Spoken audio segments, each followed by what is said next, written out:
पिछले 9 सीजन को मिलाकर अगर देखें तो ये सीजन पीएसएल का बदतरीन सीजन गुजर रहा है। उसकी क्या वजह बन रही है? लोगों ने पाकिस्तान में पीएसएल को देखना क्यों छोड़ दिया है? क्यों इसकी व्यूवरशिप गिर गई है?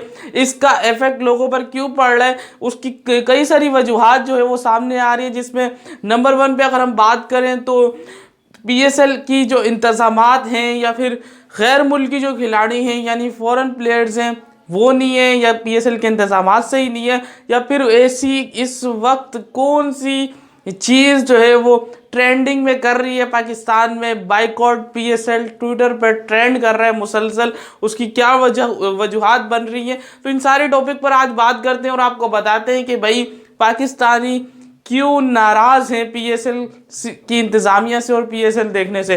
तो भाई सबसे पहले बात करते हैं पीएसएल के जो फॉरेन प्लेयर्स हैं ना, वो उस तरह से जो है वो शामिल नहीं हुए पीएसएल में जिस तरह की हाइप आपको दूसरी जो है वो लीग्स में देखने को मिलती है, जिसमें आईपीएल वगैरह सरे फहरिस्त है। हमने बहुत जोर लगाया कि हम पीएसएल को जो है वो दुनिया की दूसरी बड़ी लीग बनाए, लेकिन इसमें हम मुसलसल नाकाम हो रहे हैं फिलहाल। उसकी वजह यही है कि एक तो बड़े फॉरेन प्लेयर जो एक्टिव हो, जो रिटायर्ड ना हो, वो नहीं आते, और इसके अलावा इतनी लीग्स हो गई हैं कि पीएसएल को उनकी उस नहज तक लेकर जाने में भी हमें बहुत ज़्यादा मेहनत करनी पड़ेगी।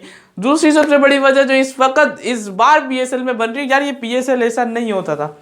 पीएसएल के शुरू होने से पहले ही महीना 1.5 महीना पहले ही लोग बाकायदा इसकी तशहीर इसके एहतमाम करते थे, दोस्तों के साथ मिलकर पार्टियां डिसाइड करते थे कि भाई ये फला टीम हमारी होगी, इसको ऐसे एंजॉय करेंगे, ऐसे करेंगे। तो भाई पीएसएल एक हमारा बहुत बड़ा इवेंट होता था पाकिस्तानियों के लिए। लेकिन अब ये आहिस्ता आहिस्ता क्यों मानिंद पड़ा जा रहा है, उसकी वजह यही है कि पीएसएल इंतज़ामिया के भी कुछ ऐसे फैसले थे जिसमें केएफसी के साथ जो है वो मुआहिदा करना था, केएफसी को स्पॉन्सर बनाना था। उसके बाद जो जितने भी रिलीजियस तबके के लोग या जितने भी पाकिस्तान के मुसलमान हैं, वो इस चीज़ को उन्होंने बहुत ज़्यादा हर्ट किया कि भाई ये नहीं होना चाहिए था।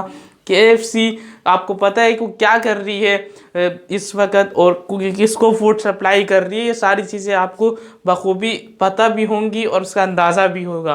तो जितने भी लोग हैं वो चाह रहे कम से कम केएफसी के साथ जो है वो हमारा स्पॉन्सर नहीं होना चाहिए था। तो एक तबका तो ये है जो पीएसएल इस वक्त मुकम्मल बाइकआउट कर रहा है, और ट्विटर पे ट्रेंड भी चल रहा है इस हवाले से कि भाई पीएसएल को जो है वो बाइकआउट करें। दूसरी बड़ी वजह ये बन रही है कि 11 फरवरी को जब इलेक्शन हुए तो यही कोशिश थी कि भाई 2 से 3 दिन में इलेक्शन ख़त्म हो जाएंगे और 17 फरवरी से जो है वो जब पीएसएल शुरू होगा तो लोगों का माइंड जो है वो टोटली पीएसएल की तरफ डाइवर्ट हो जाएगा। लेकिन ऐसा नहीं हुआ।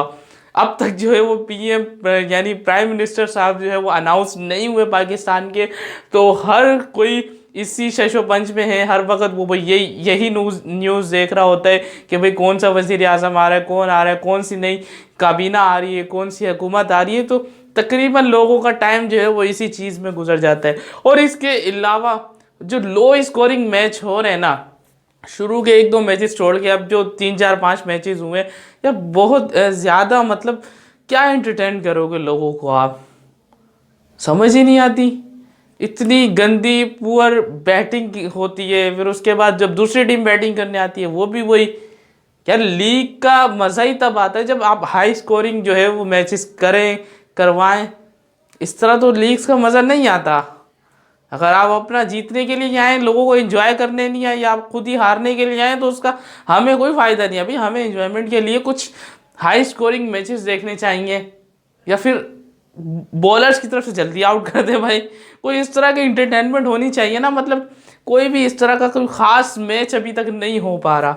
अभी तो आगे बहुत बड़ा टूर्नामेंट पड़ा है, लेट्स सी देखेंगे क्या होता है। इसके अलावा लाहौर और मुल्तान का भी मैच चल रहा है अभी, उसकी भी क्या अपडेट होती है अगली वीडियो में आपको बता दूं। तब तक के लिए अल्लाह हाफिज़।